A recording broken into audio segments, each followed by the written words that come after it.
আমরা সকালে অনেকগুলা কেন্দ্রে গিয়েছিলাম, আমরা অনেক জায়গায় দেখেছি ভোট সুষ্ঠু হচ্ছে, কিন্তু এই কেন্দ্রে বড় একটা সমস্যা করা হয়েছে। সকালে আমাদের এজেন্টকে 1 ঘন্টা লেট করে ঢুকতে দেওয়া হয়েছে এবং সেটা এক্সটেন্ডেড হতে হতে 3 ঘন্টা করা হয়েছে।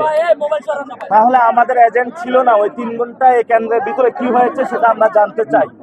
এটা সিসিটিভি ফুটেজ উদ্ধার করে ভিতরে আমাদের যখন এজেন্টকে 3 ঘন্টা বাইরে রাখা হয়েছে, ভিতরে কি করা হয়েছে।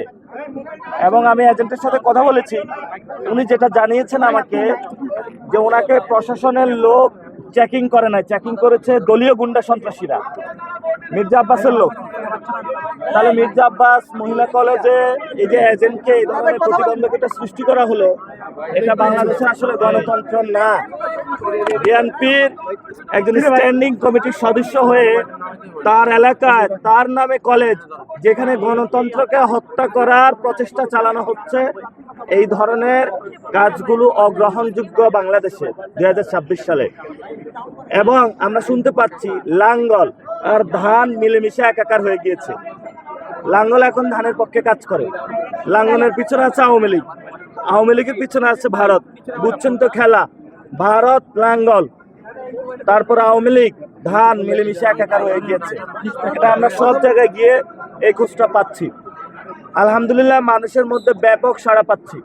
জেনজি যারা শাপলাগলিতে ধুমায়া ভোট মারতেছে, যারা উইমেন শাপলাগলিতে ধুমায়া হলো সিল দিতেছে, আর অনেকেই বলতেছে ভাই স্লিপ নিয়ে আসছি জানের ভয়ে, অন্তরে শাপলাগলিতে ভিতরে যায় সিল দিয়ে আসতেছে।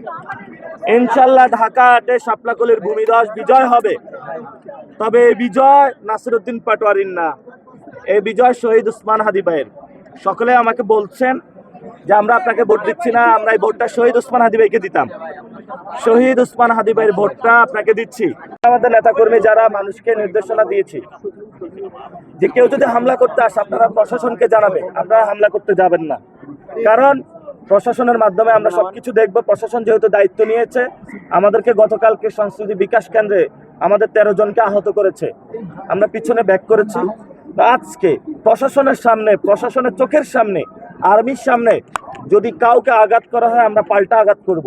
এটা আমরা তাদেরকে ওয়ার্ন করে দিচ্ছি। আমরা প্রচুর মায়ের খেয়েছি, এবার আর মায়ের খাবো না, এবার মায়ের দিব। তবে অনেকে ভোট ব্যাংকে শাপলাকলি বেশি সিল পড়ার কারণে অনেকে ভয় পাচ্ছে, এজন্য ভোট থেকে বেরিয়ে যাওয়ার চেষ্টা করবে। আমরা তাদেরকে বলবো খেলার মাঠে থাকুন, ভয় পাবেন না, 90 মিনিট খেলায় থাকুন। এবং টেস্ট ম্যাচ খেলতে নামছি, খেলায় থাকবেন, খেলা থেকে উঠবেন না, ভয় পাবেন না, মাথায় হাত দিবেন না। খেলাতে যেহেতু নামছেন, খেলে তারপরে উঠবেন ইনশাল্লাহ। এই খেলা শাপলাকলির জয় হবে ইনশাল্লাহ।